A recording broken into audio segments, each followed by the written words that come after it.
Bien, Iglesia del Señor, como nuestro hermano nos exhortaba al inicio, coloquemos nuestros celulares en silencio, que no vayamos a tener alguna distracción.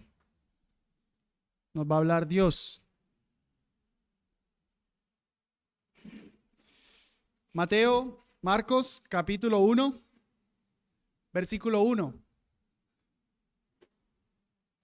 Dice la palabra del Señor: principio del Evangelio de Jesucristo, Hijo de Dios. Desde hace mucho tiempo, hermanos, había querido empezar una serie expositiva sobre uno de los evangelios. Hace rato tenía en mi corazón, quería compartir uno de los evangelios y estoy muy contento de que hoy vamos a poder empezar esta exposición versículo a versículo, domingo tras domingo, del evangelio de Marcos. Quiero hacerles notar que es una elección muy intencional.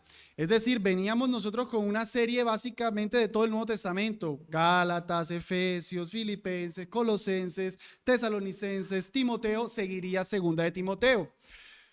La paré y decidí empezar entonces esta. Con eso lo que quiero hacerles notar, hermanos, es que intencionalmente estamos predicando Evangelio de Marcos. No es porque nos toca, no es porque, bueno, era el libro que venía. Por supuesto, haber predicado segunda de Timoteo, pues es la palabra del Señor. Pero yo solo quiero hacerles notar que he escogido este versículo para esta iglesia, porque creo que lo necesitamos, hermanos. Y eso de paso me hace abrirles un poco el corazón al propósito que es, quiero con la predicación del Evangelio de Marcos dos cosas. Uno, que podamos contemplar más puramente el Evangelio, que podamos ver más el Evangelio en su sustancia. ¿Cómo así, hermano Jeffrey? O sea, que nunca nos ha predicado el Evangelio porque nunca ha predicado un Evangelio de uno de los Evangelios. No. Por supuesto, cuando vimos Efesios, Colosenses y demás, veíamos el Evangelio. Pero, hermanos, no podemos negar que en los Evangelios, Mateo, Marcos, Lucas, Juan, tenemos la médula, tenemos la vida del Señor Jesucristo. Y yo espero que viendo esto, hermanos, crezcamos como creyentes en nuestra madurez. Nosotros necesitamos de Cristo para vivir la vida cristiana, y que todos aquellos aquí que no son creyentes se conviertan al Señor. Eso espero. Repito, eso puede suceder con todos los libros de la Biblia, pero hay algo especial y de hecho ahorita lo vamos a ver en los evangelios. Entonces, ese es el primer propósito: madurez de los creyentes, conversión de los incrédulos. Ese es un solo propósito. El otro propósito, hermanos, es darle a esta iglesia herramientas para que nosotros sepamos con qué compartir el evangelio a otros. Amados, este evangelio es muy usado para el evangelismo precisamente porque es corto, es sencillo. Vamos a ver ahorita que es muy directo, y que tú puedas tener un evangelio que conozcas más profundamente para que cuando tu amigo, tu hijo, tu familiar, etcétera, necesite conocer del Señor, tú te vayas tranquilamente con el evangelio y empieces a estudiarlo, que tengas una herramienta para compartir la fe, porque de verdad quiero que como iglesia empecemos a evangelizar más. Que yo empiece a escuchar, hermano, de verdad que estoy estudiando el Evangelio de Marcos con mis compañeros del trabajo, con mi compañero, con mi familia, con mi tío. Y qué bendición, hermanos, qué bendición. Eso quiero, que tengamos herramientas también para compartir el Evangelio. Así que hoy vamos a empezar nuestro estudio entonces en el Evangelio de Marcos, solamente quedándonos haciendo una introducción aquí. Marcos 1:1. Bueno, dije una introducción, realmente vamos a ver dos introducciones. Vamos a ver una introducción general, es decir, contemplar todo el libro, los evangelios como tal. Y segundo lugar, vamos a ver la introducción que el mismo Marcos hace en este versículo. Así que viendo en primer lugar la introducción general, quiero que respondamos una serie de preguntas. Primero, ¿qué son los evangelios? ¿Qué son los evangelios? Amados, los evangelios, Mateo, Marcos, Lucas, Juan, son biografías teológicas. Esos son los evangelios, biografías teológicas. Biografías porque nos cuentan la vida de alguien, los hechos y los dichos de el Señor Jesucristo, como cualquier biografía en este mundo. Pero son teológicas porque esta biografía es revelación de Dios que demanda algo de nosotros. Es decir, que esta biografía no solamente informa, sino que también transforma. Nosotros pudiéramos estudiar la biografía de un hombre como Charles Spurgeon para saber de su vida y utilizarlo como inspiración y decir, wow, qué hombre tan usado por el Señor, yo quiero ser como él. Pero amados, nosotros no estudiamos la biografía de Jesús para inspirarnos. No, la biografía de Jesús no es una inspiración, es algo de vida o muerte. De hecho, podemos vivir sin conocer a Charles Spurgeon, seguro que aquí muchos no lo conocen, pero no podemos vivir sin conocer a Cristo Jesús. Por eso es que decimos biografías teológicas, porque esta biografía impacta nuestra vida, demanda algo de nosotros. Y los 4 evangelios entonces son 4 distintas perspectivas de esa misma biografía. Cada uno de los evangelios va a contar del mismo Jesús, pero con algunos énfasis particulares. Por ejemplo, el evangelio de Mateo es dirigido a judíos, creyentes judíos, por lo tanto tiene un contenido particular. Marcos, como lo vamos a ver, a romanos, Lucas a griegos y Juan a toda la humanidad. Eso hace que cada evangelio tenga unos matices, algunas distinciones que se complementan entre sí. Gracias a Dios que Él no nos dio un solo evangelio, nos dio 4. Hermanos, estas biografías teológicas se convierten, por decirlo así, en la piedra angular del Nuevo Testamento. Estoy tomando las palabras de Efesios 2:20, donde dice que la iglesia está edificada sobre el fundamento de los apóstoles y profetas, siendo la principal piedra del ángulo Jesucristo mismo, en quien todo el edificio bien coordinado va creciendo como un solo templo santo en el Señor. O sea, la piedra angular es lo más importante. Sobre Cristo, la piedra angular, los apóstoles edifican. Los evangelios es la vida de Cristo Jesús. Es la piedra angular. Las epístolas van a edificar sobre eso. Las epístolas nos hablan del evangelio también, claro que sí. Pero diría, si no están los evangelios, si no hubiese sucedido lo que aquí sucedió, nosotros no tendríamos epístolas. Estas biografías teológicas son súper importantes para nuestra vida espiritual.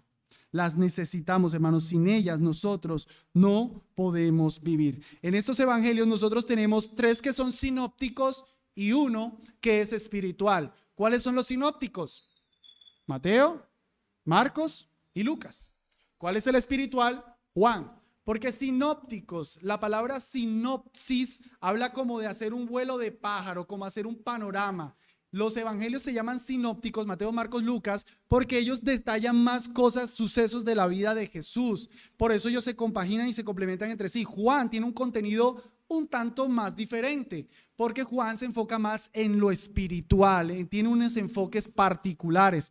Entonces, en esos 3 sinópticos nosotros vamos a estar en el evangelio de Marcos, que aunque aquí se dice que fue escrito por Marcos, aunque decimos el evangelio de Marcos, en su contenido nunca nos dice que fue Marcos.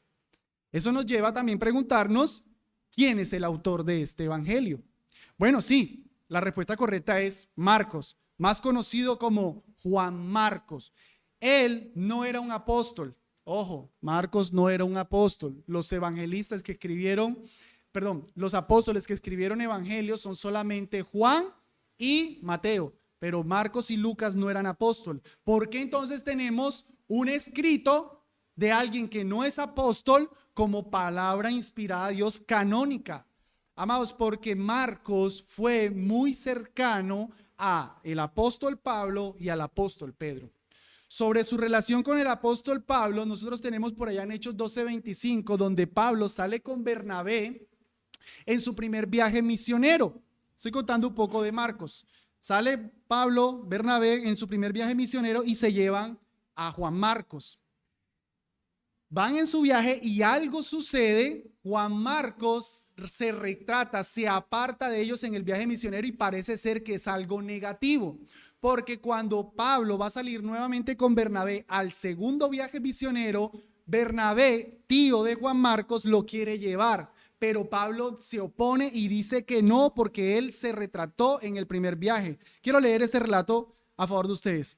Hechos 15:37 dice: y Bernabé quería llevar consigo a Juan, el que tenía por sobrenombre Marcos. Mas a Pablo no le parecía bien llevar consigo al que se había apartado de ellos desde Panfilia y no había ido con ellos a la obra. Y hubo tal contención entre ellos que se apartaron el uno del otro, y Bernabé, tomando a Marcos, navegó a Chipre, y Pablo, escogiendo a Silas, partió, encomendado por los hermanos, a la gracia de Dios. Noten que hubo un conflicto.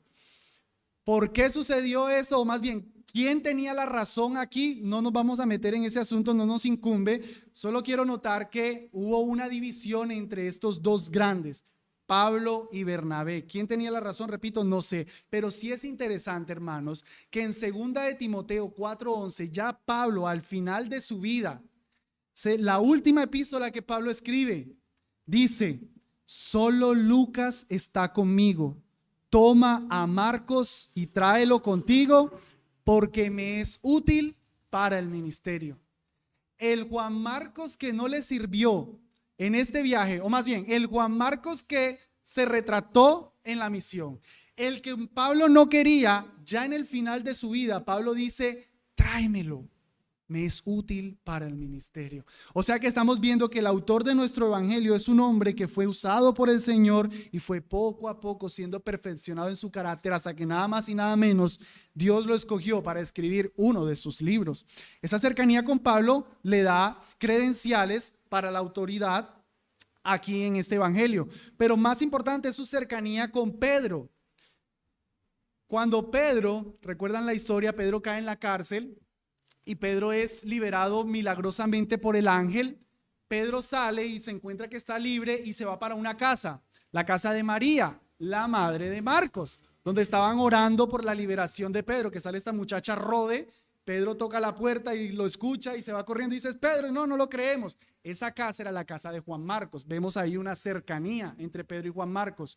Pero más importante es la declaración que el mismo apóstol hace en 1 Pedro 5:13. Dice: la iglesia que está en Babilonia, juntamente elegida con vosotros, os saludan, y también Marcos, mi hijo. Marcos era supremamente cercano al apóstol Pedro, tanto que le llama mi hijo. De fuentes externas es que nosotros podemos comprobar, y por esta cercanía entre Marcos y Pedro, que él fue el autor de este evangelio. Por ejemplo, Papías, el obispo de Hierápolis, por allá en el 2º siglo, a inicios, escribe: Marcos se convirtió en el intérprete de Pedro y escribió de manera precisa todo lo que de él recordaba, de Pedro. Ciertamente no escribió en orden las cosas dichas y hechas por el Señor, porque Marcos no lo había seguido, pero como he dicho, siguió a Pedro. El estar cercano a Pedro, entonces nosotros es como si aquí tuviéramos, hermanos, el evangelio de Pedro. De hecho, algunos le llaman así, el evangelio de Pedro. Marcos menciona mucho a Pedro, lo menciona muchísimo. Parece ser entonces que es Pedro el que le da toda la información y el que lo dirige en la escritura de este evangelio. ¿A quién va dirigido el evangelio de Marcos? El evangelio de Marcos va dirigido a romanos, y esta audiencia es importante. Esta audiencia es importante, hermanos, porque no es un evangelio para judíos, es un evangelio para gentiles romanos, o sea que va a tener mucho también que ver con nosotros y nos ayuda en la interpretación.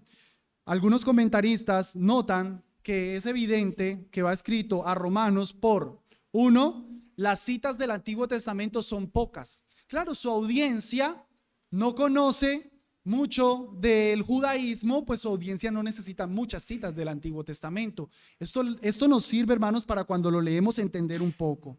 Dos, explica las prácticas judías. Marcos menciona: se lavaban las manos, porque los judíos ciertamente, como dice la tradición de los ancianos, si no se lavan las manos muchas veces no comen. Lo explica porque su audiencia no lo conoce. Y tres, utiliza expresiones latinas o traduce expresiones. Por ejemplo, él es el que dice Talita Cumi, que traducido es: niña, a ti te digo, levántate. Elí, Elí, lama sabatani, que traducido es: Dios mío, ¿por qué me has desamparado? Corbán, que traducido es: ofrenda a Dios. Él siempre está traduciendo porque su audiencia es romana. Y hermanos, el hecho de que sean romanos va a ser importante, y ahorita lo vamos a ver, para destacar por qué se presenta a Jesús tanto como el poderoso. En el evangelio de Marcos nosotros vamos a notar a Jesús como el poderoso sobre todas las cosas a los romanos, que eran el imperio más poderoso en el mundo. Tienen matices, tienen énfasis. ¿Cuál es el propósito? Para que nosotros también atesoremos este evangelio. Marcos escribe su evangelio con la intención, el propósito de presentar a Jesús como el Hijo de Dios. Juan también escribe su evangelio para presentar a Jesús como el Hijo de Dios. Juan 20:30 explícitamente dice para qué está escrito el evangelio. Hizo además Jesús muchas otras señales en presencia de sus discípulos, las cuales no están escritas en este libro, pero estas, el evangelio de Juan, se han escrito para que creáis que Jesús es el Cristo y para que creyendo tengáis vida en su nombre. Ahí nos lo dice para qué lo escribió: presentar a Jesús como el Hijo de Dios para que creáis en él. Marcos presenta su evangelio para que nosotros creamos que Jesús es el Hijo de Dios, el siervo sufriente. Marcos va a presentar a Jesús como el Hijo de Dios que vino a servirle a muchos, dando su vida en rescate por muchos. De hecho, tal vez el texto que pudiéramos tomar como central en el evangelio sea capítulo 10, versículo 45. Marcos, capítulo 10, verso 45 dice: y cualquiera de vosotros que quiera ser el primero será siervo de todos. 44. Y luego entra: porque el Hijo del Hombre tampoco vino para ser servido, sino para servir y dar su vida en rescate por muchos. ¿A qué vino este Hijo de Dios? A servir. ¿Y cómo sirvió? Dando su vida en rescate por muchos. Entonces, hermanos, hemos respondido en esta introducción general que los evangelios son biografías teológicas. Eso tenemos en Marcos. Hemos visto que el autor fue Marcos, el discípulo de Pedro, que va dirigido a romanos, gentiles romanos, y que su propósito es presentarnos a Jesús como el Hijo de Dios que vino a servir, como el siervo sufriente. Finalmente, en esta introducción general, unas características de este evangelio. El evangelio de Marcos es probablemente el primer evangelio. Probablemente el primer evangelio que se escribió haya sido el evangelio de Marcos, y luego Mateo y Lucas toman de él como fuente para escribir sus evangelios. Probablemente son varios los estudiosos que están de acuerdo con esa teoría. Este evangelio es muy rápido y es por eso que es muy usado para el evangelismo. Además que es corto. Mateo tiene 28 capítulos, Lucas tiene 24, Juan tiene 21, si no recuerdo mal. Marcos tiene solamente 16, es más breve, pero es porque él es más rápido. Marcos está escribiendo a una audiencia que no le interesan tanto los detalles, quieren ir al punto. Así eran los romanos, particularmente los soldados romanos. Solo por ver esto, repito, para que tengamos herramientas, para que cuando nosotros lo leemos, lo disfrutemos y lo entendamos más. Noten ustedes, capítulo 1, desde los versículos 9 al 15, se narra el bautismo, la tentación y el inicio del ministerio de Jesús. Miren, 3 cosas tan importantes, y solamente le tomó a Marcos 7 versículos. Vayan a ver eso en Mateo. Mateo cuenta todas las tentaciones, Mateo cuenta que Juan no quiso que lo bautizara y que él le dijo que sí. Son más detallados, lo mismo Lucas. Pero Marcos simplemente nos dice que Jesús fue bautizado, Jesús fue tentado, Jesús empezó su ministerio. Rapidito. Él es así. Leamos nomás, un poquito más adelante en el versículo 29. Y enseguida, párenme un momentico ahí, esa palabra y enseguida o inmediatamente o después de esto aparece muchas veces en este evangelio. Él utiliza mucho esa palabra inmediatamente. Aparece 42 veces. La palabra inmediatamente aparece 42 veces en el evangelio de Marcos. Comparen ustedes con el evangelio de Mateo, que aparece solo 5 veces, y con el evangelio de Lucas, que aparece 1 vez. O sea, Marcos va toda, inmediatamente, y después, y le dijo, y entonces, y pasó. Quiere tener a su audiencia. Miren, conozcan estos hechos. Mírenlo aquí. Traten de imaginar cómo esa lectura rápida, ¿no? Y enseguida, al salir de la sinagoga, vinieron a casa de Simón y de Andrés con Jacobo y Juan. Y la suegra de Simón estaba acostada con fiebre, y al momento le hablaron de ella, y acercándose la tomó de su mano y la levantó, y la fiebre la dejó inmediatamente y le servía. Va toda, va toda. Eso hace que sea un evangelio más puntual, más al punto. Hermano Jeffrey, pero es que yo no me sé todas las tentaciones, pero es que yo no me sé todas las cosas de Jesús. Mira Marcos lo que hace.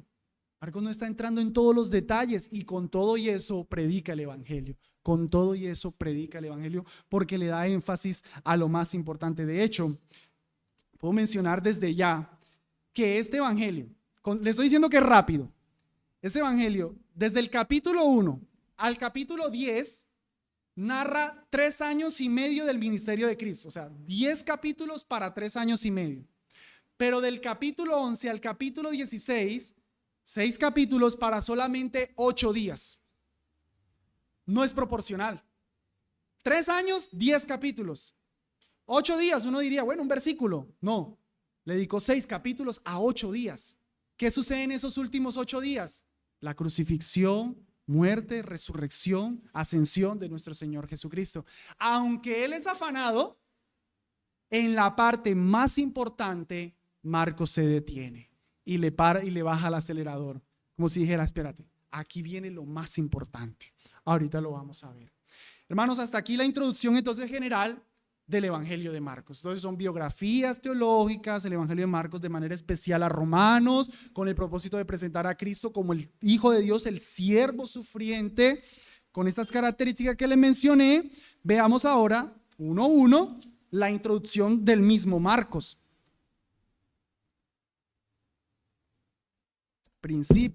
Principio del Evangelio de Jesucristo, Hijo de Dios.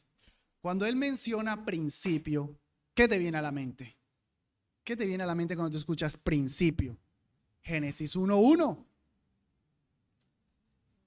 Génesis 1:1 se nos dice, en el principio creó Dios los cielos y la tierra. Y ahora arranca el Evangelio con en el principio. Nos está haciendo una conexión, como diciéndonos, mira, allá en Génesis 1:1 empieza toda esta creación, toda esta historia. Aquí en Marcos 1:1 empieza la historia más importante que ha sucedido en todo este mundo. De hecho, estamos esperando un tercer principio, cuando el Señor Jesucristo venga por segunda vez y dé paso a los nuevos cielos y nueva tierra, ahí donde principie la nueva creación. Pero no llegaremos a esa nueva creación si no pasamos por esta creación de Marcos 1:1, la nueva creación que pone su fe en Cristo Jesús, porque todo aquel que cree en Cristo Jesús, nueva criatura es. Ahí lo tienen. Las cosas viejas pasaron. Génesis 1:1, ya. La nueva creación en el Evangelio de Cristo Jesús. He aquí, todas son hechas nuevas. Así que él nos hace pensar entonces en Génesis 1:1 con esa palabra principio. Pero debo aclarar, hermanos, que aunque aquí se nos dice que este es el principio del Evangelio, no obstante, el Evangelio no es inventado aquí. El Evangelio empieza aquí, pero el Evangelio no se inventa aquí. El mismo Marcos dice en el versículo 2, como está escrito en los profetas, he aquí yo envío mi mensajero. Es como si Marcos estuviera diciendo, queridos romanos, querida iglesia de Barbosa, aquí empieza el Evangelio, pero ese Evangelio ya estaba anunciado desde antes. Este no es el plan B del Señor. Y todos los evangelistas hacen eso. Mateo, es como si Mateo dijera, Marcos, bien, pero te falta un poquito. Vamos a Mateo 1:1. ¿Cómo dice Mateo 1:1? Libro de la genealogía de Jesucristo, hijo de David, hijo de Abraham. Hijo de David se echó 1000 años para atrás. Hijo de Abraham se echó como unos 1400, no más. Marcos, el Evangelio se estaba anunciando desde más atrás. Ese Jesús estaba anunciándose desde más atrás. Ese no es el plan B de Dios. Y luego viene Juan Viene Lucas, perdón. Luego viene Lucas y le dice, muy bien muchachos, bien, bien, pero un poquito más atrás. Échenle más atrás. Lucas, capítulo 3, versículo 34. Yo les voy a leer la genealogía a ustedes. Dicen, está contando la genealogía de Jesús. Parto desde el 34. Que fue de Jacob, que fue de Isaac, que fue de Abraham. Ahí tenemos a Abraham, hasta donde llegó Mateo. Que fue de Taré, que fue de Nacor, que fue de Serug, que fue de Ragau, que fue de Pelet, que fue de Eber, que fue de Sala, que fue de Cainán, que fue de Arfaxad, que fue de Sem, que fue de Noé, que fue de Lamec, que fue de Matusalén, que fue de Not, que fue de Jared, que fue de Mahalaleel, que fue de Cainán, que fue de Nos, que fue de Set, que fue de Adán, que fue de Dios. Jesús es de atrás, desde el mismo Adán, hijo de Dios. Y luego viene Juan y le dice, bien muchachos, pero échenlo más para atrás. En el principio ya era el verbo, y el verbo era con Dios, y el verbo era Dios. O sea que este Jesús que Marcos nos está hablando aquí, hermanos, de Jesús es desde la eternidad pasada. Y en este tiempo se manifestó, como dice Gálatas 4:4, pero cuando vino el cumplimiento del tiempo, Dios envió a su Hijo, nacido de mujer y nacido bajo la ley. Jesucristo es desde la eternidad el Hijo de Dios. Y este evangelio que aquí principia, que aquí inicia, piensa en esto, lleva 2000 años sacudiendo los fundamentos del mundo. Inició con 12 simples hombres y ha transformado la vida de millones de personas. Amigo que no eres cristiano, ¿en serio crees que somos tan brutos? O sea, 2000 años, millones de millones poniendo su fe en Cristo Jesús. ¿Tú crees que somos tan brutos? ¿Tú crees que este evangelio es una cosa boba? ¿Es una cosa para fracasados? Nadie nos se ha dado cuenta. Este evangelio es vivo. Este evangelio no es antiguo. Este evangelio sigue presente hoy. Van 2000 años y este evangelio todavía sigue causando transformaciones de vida. Este evangelio principio hace 2000 años, pero todavía sigue presente. Él no ha terminado. Él sigue hoy siendo anunciado y transformando vidas. Dice la sentencia, principio del evangelio. Esa es la palabra más importante aquí.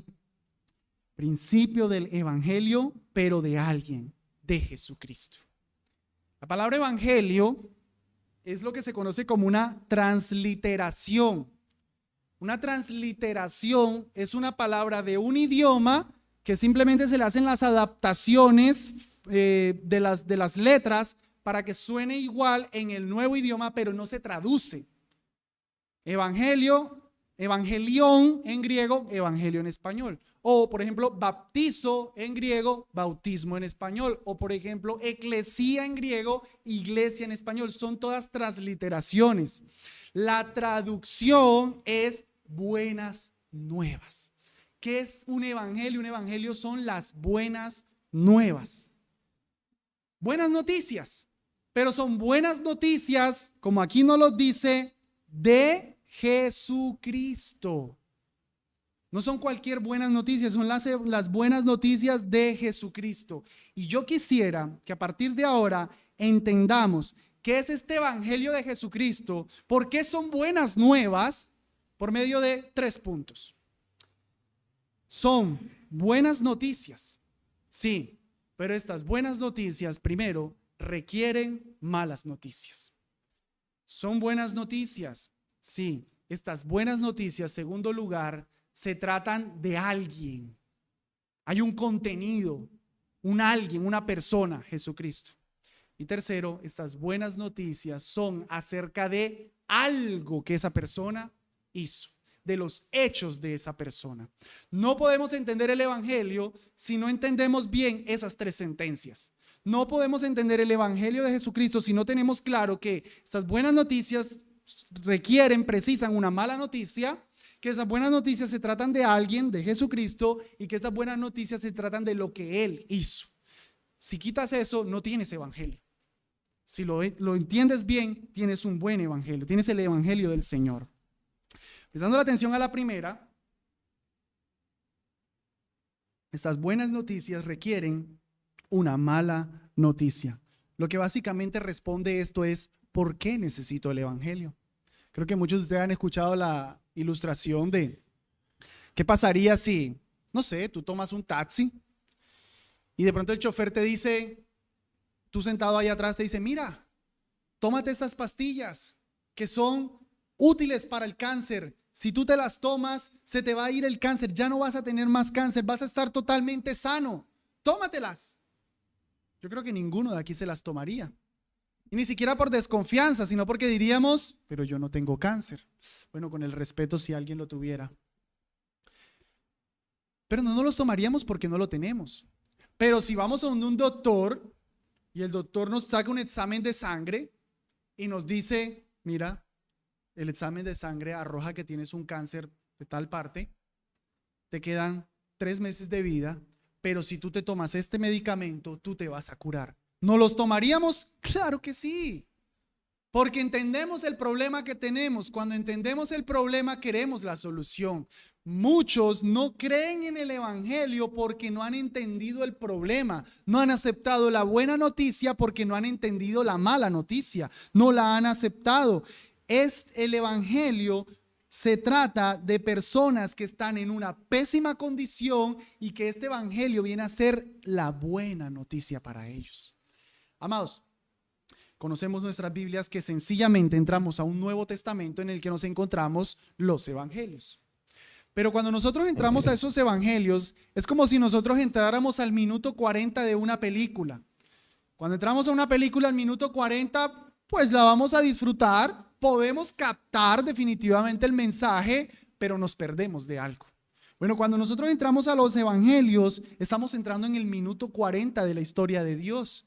Ese evangelio tiene todo un Antiguo Testamento que estaba preparando el evangelio.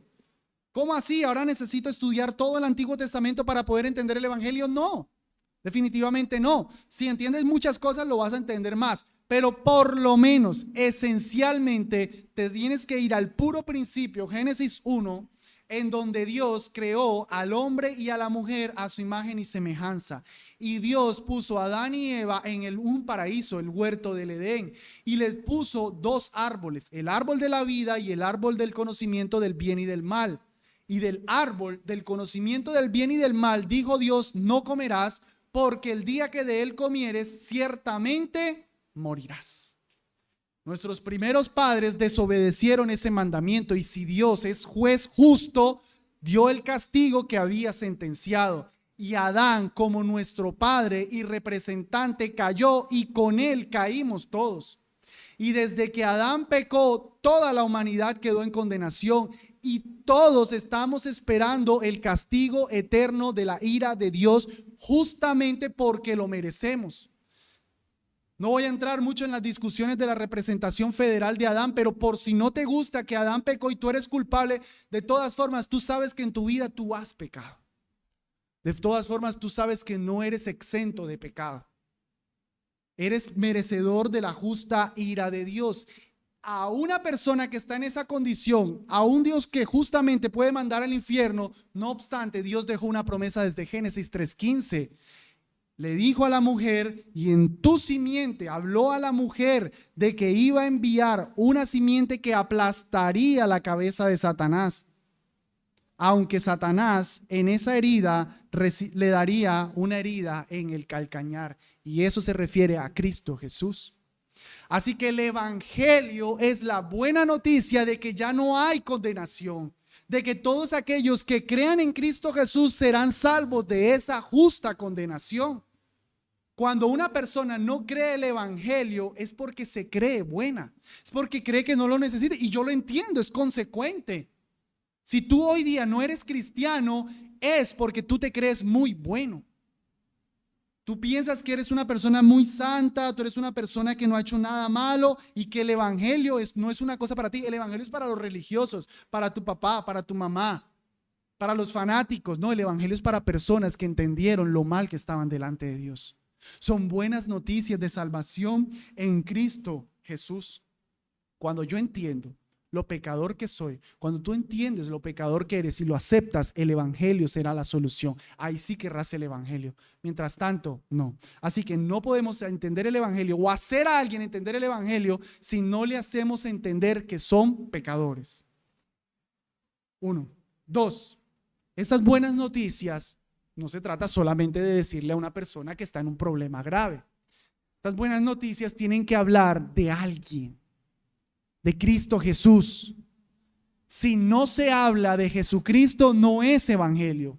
Llámalo teología de prosperidad, actitud positiva, no es el evangelio. El evangelio es de alguien. El evangelio es Cristo Jesús. Marcos aquí nos dice, principio del evangelio, de Jesucristo, el Hijo de Dios. Y de ahí en adelante en su evangelio, él va a estar mostrando ese tema del Hijo de Dios, cómo se va desarrollando. Por ejemplo, él aquí lo reconoce. Miren más adelante, capítulo 3, versículo 11. Marcos 3:11 dice: y los espíritus inmundos al verle se postraban delante de él y daban voces diciendo: tú eres el Hijo de Dios. Los demonios sabían que él era el Hijo de Dios. Cuando él se transfigura en Marcos 9:7, dice que aparece una voz del cielo que le dice: tú eres mi Hijo amado, en ti tengo complacencia. Marcos dice que es el Hijo de Dios. Los demonios dicen que es el Hijo de Dios. El Padre dice que es el Hijo de Dios, pero lastimosamente aquellos por los que él vino a morir no lo reconocen como el Hijo de Dios. Y eso se desarrolla aquí. Quiero que me acompañen a varios textos. Voy a ir un poquito rápido para que podamos ver cómo lastimosamente los hombres por los que él vino a morir no lo reconocían como el Hijo de Dios y cómo se va desarrollando esto. Marcos 2:7. ¿Por qué habla este así diciendo blasfemias? ¿Quién puede perdonar pecados si no solo Dios? Los fariseos no lo reconocen. ¿Quién puede perdonar pecados si no solo Dios? Capítulo 4, versículo 41. Y temieron con gran temor y se decían el uno al otro: ¿quién es este que aún el viento y el mar lo obedecen? ¿Quién es este Jesús? No comprenden que es el Hijo de Dios. Capítulo 6, versículo 2. Y cuando llegó el sábado, comenzó a enseñar en la sinagoga y muchos oyéndole se quedaban atónitos diciendo: ¿de dónde le vienen a estas cosas? ¿Y qué sabiduría es esta que le es dada? ¿Y tales maravillas que por su mano son hechas? ¿No es este el carpintero, hijo de María, hermano de Jacobo y de José y de Judas y de Simón? ¿No están también aquí con nosotros sus hermanas? Y se escandalizaban de él. ¿Quién es este? No entienden quién es Jesús, no lo reconocen como el Hijo de Dios. Capítulo 8, versículo 27, el mismo Señor tiene que decirle a sus discípulos: y salió Jesús y sus discípulos por las aldeas de Cesarea de Filipo, y en el camino preguntó a sus discípulos diciendo: ¿quién dicen los hombres que soy yo? Y ellos respondieron: Juan el Bautista, y otros Elías, y otros algunos de los profetas. No saben quién es. Entonces él les dijo: ¿y vosotros quién decís que soy yo? Y respondiendo Pedro le dijo: tú eres el Cristo. Y Marcos nos complementa: el Hijo del Dios viviente. Sin embargo, aunque por fin alguien lo reconoció, parece que no entendió bien, porque no más allá adelante, a ese mismo que le dijo que era el Hijo del Dios viviente, le tiene que decir, versículo 33, y él, volviéndose y mirando a sus discípulos, reprendió a Pedro diciendo: quítate de delante de mí, Satanás, porque no piensas en las cosas que son de Dios, sino en las que son de los hombres. Parece que no entendió realmente que era, que él fuera el Cristo, el Hijo del Dios viviente. Capítulo 14, versículo 61. Mas él callaba y nada respondía. El sumo sacerdote le volvió a preguntar y le dijo: ¿eres tú el Cristo, el Hijo del bendito? Los sacerdotes no entienden. ¿Eres el Cristo? Decláralo de una vez. ¿Quién eres? Hasta que finalmente en el capítulo 15, en el versículo 37, alguien dijo que él era el Hijo de Dios. Dice, mas Jesús, dando una gran voz, expiró. Entonces el velo del templo se rasgó en dos, de arriba abajo. Y el centurión, un romano, que estaba delante de él, viendo que había expirado, clamando así, dijo, verdaderamente este es el Hijo de Dios. No fue sino hasta que lo vio en una cruz que entendió, este es el Hijo de Dios. Si tú no entiendes al Hijo de Dios como el siervo crucificado, no estás entendiendo al Hijo de Dios. Eso es lo que Marcos está haciendo. Y es poniéndole a los romanos, miren, por primera vez un romano fue el que mi evangelio reconoce que Él es el Hijo de Dios. Y fue cuando estaba más débil. No fue cuando estaba calmando tempestades, cuando estaba en una cruz. Es ver a Cristo en la cruz que nos hace entender, este es el Hijo de Dios, este es mi Salvador. Y yo estoy seguro que este soldado ya había escuchado que Jesús era el Hijo de Dios. Nadie le predicó el evangelio en este momento, pero en este momento él lo aceptó. El Espíritu Santo le transformó su corazón duro, le quitó la piedra y le dio un corazón de carne para decir, este es el Hijo de Dios. Todos aquí creo que saben que Jesús es el Hijo de Dios. Hasta en el colegio se enseña que Jesús es el Hijo de Dios. Pero tienes que ser transformado por ese Hijo de Dios, entregar tu vida a ese Hijo de Dios. Que ese Hijo de Dios no es meramente una etiqueta, que ese Hijo de Dios es tu Salvador que está en la cruz derramando sangre por tus pecados. Si no lo entiendes así, no entiendes al Hijo de Dios. El Evangelio es la mala noticia, es la buena noticia para todos aquellos que están en tan mala condición, pero que vino Cristo Jesús, el Hijo de Dios, a hacer algo por ellos. ¿Qué hizo Jesús? Y eso es lo que Marcos va a hacer en todo su Evangelio. Contarnos qué hizo Jesús. Volvámonos nuevamente. ¿Qué hizo Jesús? Marcos, en esa parte quisiera que no me escucharas como que te estoy contando lo que Marcos dice que Jesús hizo. Quisiera que de ahora en adelante me escucharas como si fuera Marcos, diciéndote lo que Jesús hizo. Jesús fue bautizado, 1:9, por el Espíritu Santo para ser empoderado para la obra que iba a hacer. Jesús fue tentado, capítulo 1, versículo 12, y no pecó, porque se necesitaba que el Salvador fuera un hombre sin pecado. Y aunque tú y yo hemos pecado muchas veces, Jesús nunca pecó. Y Jesús empezó su ministerio, versículo 14, y dijo en el versículo 15, el tiempo se ha cumplido y el reino de Dios se ha acercado, y llamó, arrepentíos y creed. Eso hizo Jesús, llamar a la gente a lo mismo que te estoy llamando hoy, a que te arrepientas y creas en el Hijo de Dios. Eso hizo Jesús. ¿Qué más hizo Jesús? Jesús enseñaba con autoridad, versículo 21. Y entraron en Capernaum y enseguida, entrando en la sinagoga en el sábado, enseñaba y se admiraban de su doctrina porque les enseñaba como quien tiene autoridad y no como los escribas. Jesús no enseñaba como cualquier otro.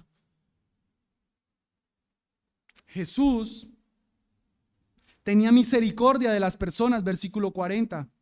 Y un leproso vino a él rogándole, hincada la rodilla, le dijo, si quieres, puedes limpiarme. Y Jesús, teniendo misericordia de él, extendió su mano y lo tocó y le dijo, quiero, sé limpio. ¿Merecía este hombre eso? No, pero Jesús tuvo misericordia de él. Jesús es supremamente compasivo. Jesús perdonaba pecados, capítulo 2, versículo 5. Y viendo Jesús la fe, si no hay fe, no hay perdón. Y viendo Jesús la fe de ellos, dijo al paralítico, hijo, tus pecados te son perdonados. Jesús tenía poderes extraordinarios. Acompáñenme al capítulo 4. Solo menciono los versículos iniciales. 4:37, están los discípulos en una gran tempestad y están asustados porque se van a hundir, y Jesús está durmiendo y los discípulos lo despiertan y le dicen: ¿no te da miedo que te vas a ahogar?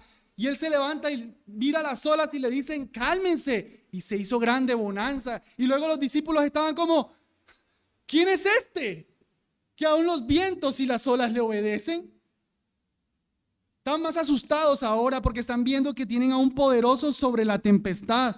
Capítulo 5, versículo 1. Jesús tiene poder sobre los demonios. Llega el endemoniado gadareno, un hombre que nadie podía hacer nada con él, y Jesús lo libera de legión.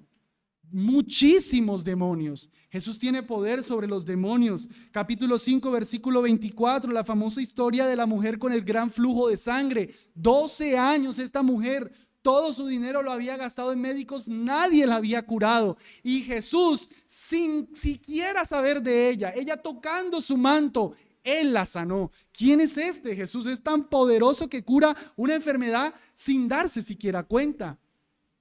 Jesús es poderoso sobre la tempestad, Jesús es poderoso sobre los demonios, Jesús es poderoso sobre las enfermedades, Jesús es poderoso sobre la muerte. La misma historia de la hija de Jairo. Una niña también de 12 años había muerto y Jesús simplemente le dice: Talita cumi, niña, a ti te digo, levántate. Y se levantó. Ese es Jesús, poderoso. César poderoso, Jesús poderoso. César lo único que conquista son reinos romanos. Les estoy hablando de un Jesús poderoso. ¿Cuál emperador? Muéstrame tu emperador sobre la tempestad. Muéstrame tu emperador sobre los reinos. Muéstrame tu emperador. Yo te presento un emperador que es poderoso hasta sobre la misma muerte. Ese es Jesús. Ese es mi Salvador. ¿Y por qué todo eso? ¿Por qué tanto poder? ¿Por qué tanta milagro en Jesús? Lo hizo para dos cosas: para destruir el reino de Satanás en el que tú y yo estábamos presos. Fueron cerca de 4,000 años con un imperio satánico, con Satanás teniendo el reino, el príncipe de este mundo, y llegó Jesús y empezó a atar al hombre fuerte y a quitarle a todos, porque cada vez que él echaba fuera un demonio, les estaba diciendo: el reino de Dios se ha acercado, ya llegué yo, ya llegó el rey. Jesús hizo todo esto para quitarte a ti y a mí esa esclavitud a Satanás. Y dos, Jesús hacía todo esto para testificar que Él era el Mesías, que Él era verdaderamente el que decía ser, para testificarle a todos que Él era aquel que podía ser lo que desde el capítulo 11 va a empezar a ser. Y es aquí donde les decía, 10 capítulos para hablarnos de cosas que hizo en 3 años, pero 6 capítulos para hablarnos de cosas que hizo en 8 días. Y ya no con inmediatamente. Ya dejó de usar ese término, ahora lo pasa a usar solamente 2 veces. Ya Marcos no quiere tanta prisa. Quiere que entendamos que Jesucristo hizo algo grandioso por los pecados. ¿Y qué fue lo que hizo? Permíteme decirte qué hizo Cristo en 4 momentos. Vamos al capítulo 15, versículo 21. ¿Qué hizo Jesús? Versículo 21. Jesús fue a una cruz a morir como el más vil pecador para pagar por viles pecadores. Y obligaron a uno que pasaba, Simón de Cirene, padre de Alejandro y de Rufo, que venía del campo, a que llevara su cruz. Y lo llevaron al lugar llamado Gólgota, que traducido quiere decir lugar de la calavera. Y le dieron a beber vino mezclado con mirra, pero él no lo tomó. Y cuando lo hubieron crucificado, repartieron sus vestidos, echando suertes sobre ellos para ver qué se llevaría cada uno. Y era la hora tercera cuando lo crucificaron. Y la inscripción escrita de su causa era: el Rey de los Judíos. Y crucificaron con él a 2 ladrones, uno a su derecha y el otro a la izquierda. Y se cumplió la escritura que dice: y fue contado con los inicuos. Y los que pasaban lo injuriaban, meneando sus cabezas y diciendo: ¡ah! Tú que derribas el templo de Dios y en 3 días lo edificas, sálvate a ti mismo y desciende de la cruz. Y de esta manera también los principales sacerdotes, burlándose entre ellos con los escribas, decían: a otro salvó, a sí mismo no se puede salvar. El Cristo, el Rey de Israel, descienda ahora de la cruz para que veamos y creamos. También los que estaban crucificados con él lo injuriaban. Y cuando vino la hora sexta, hubo tinieblas sobre la tierra hasta la hora novena. Y a la hora novena exclamó Jesús a gran voz diciendo: Eloi, Eloi, lama sabactani, que traducido quiere decir: Dios mío, ¿por qué me has desamparado? Y oyéndolo unos de los que estaban allí decían: he aquí llama a Elías. Y corrió uno y empapó una esponja en vinagre y poniéndola en una caña le dio a beber diciendo: dejad, veamos si viene Elías a bajarlo. Mas Jesús, dando una gran voz, murió. Entonces el velo del templo se rasgó en dos, de arriba abajo, y el centurión que estaba delante de él, viendo que había expirado, clamando así, dijo: verdaderamente este era el Hijo de Dios. Esta es de esas escenas que a uno le parecen tristes, que nuestro Señor haya muerto, pero que debieron suceder. Uno lee eso y uno le da dolor, pero debió suceder. Si no sucedía, no era amor. Da gozo, da tristeza. Nuestro Señor murió, fue abandonado para que tú y yo no seamos abandonados. Segundo momento, Jesús fue sepultado, 42 al 46. Y al atardecer, porque era la preparación, es decir, la víspera del sábado, vino José de Arimatea, consejero noble del concilio, que también esperaba el reino de Dios, y osadamente presentó ante Pilato y pidió el cuerpo de Jesús. Y Pilato se maravilló de que ya vio era muerto, y haciendo venir al centurión le preguntó si ya había muerto. Y cuando lo supo, de parte del centurión dio el cuerpo a José, el cual compró una sábana y bajándolo, lo envolvió en la sábana y lo puso en un sepulcro que estaba excavado en una peña. E hizo rodar una piedra a la puerta del sepulcro, y María Magdalena y María, madre de José, miraban dónde era puesto. Jesús fue crucificado, muerto y sepultado. La sepultura habla de su humillación, es ir a lo más bajo de la tierra. Tercer momento, Jesús resucitó.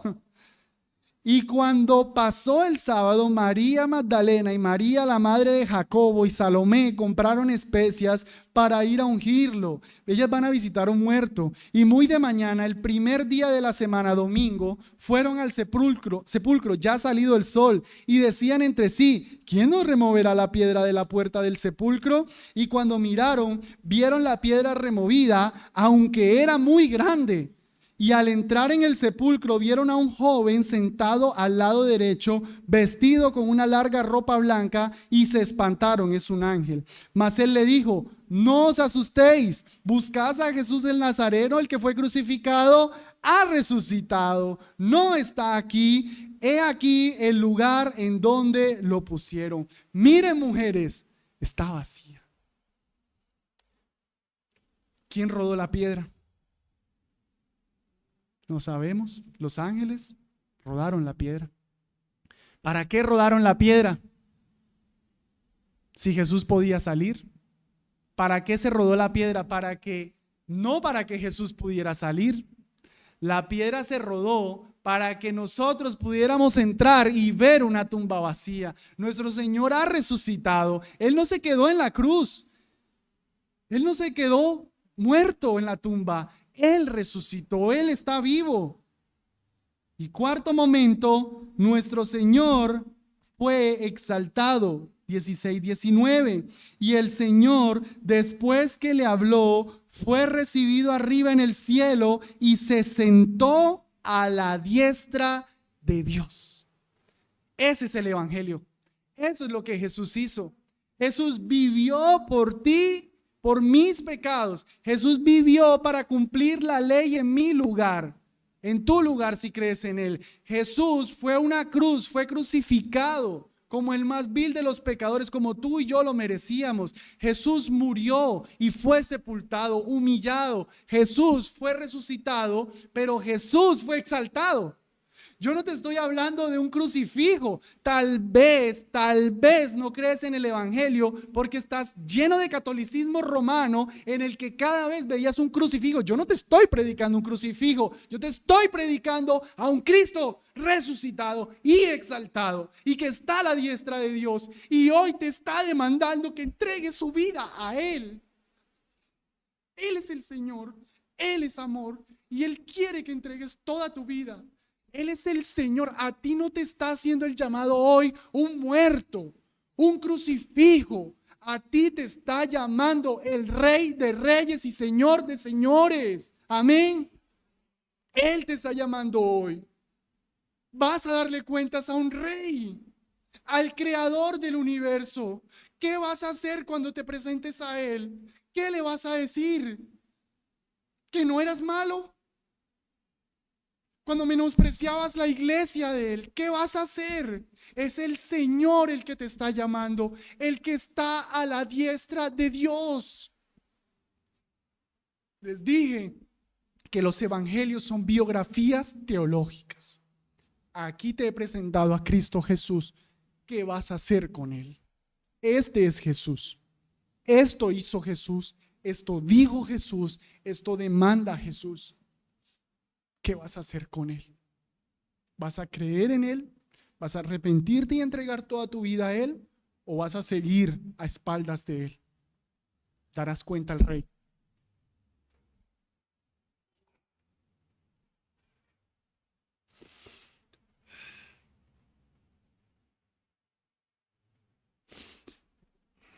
Señor,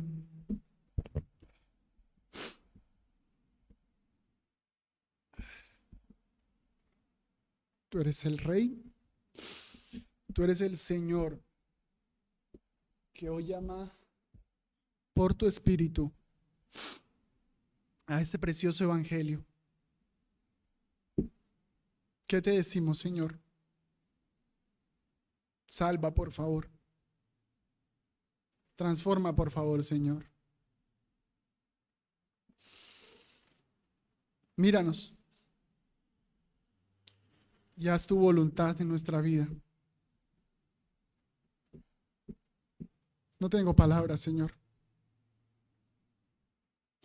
Te agradecemos por la obra de Cristo. Amén.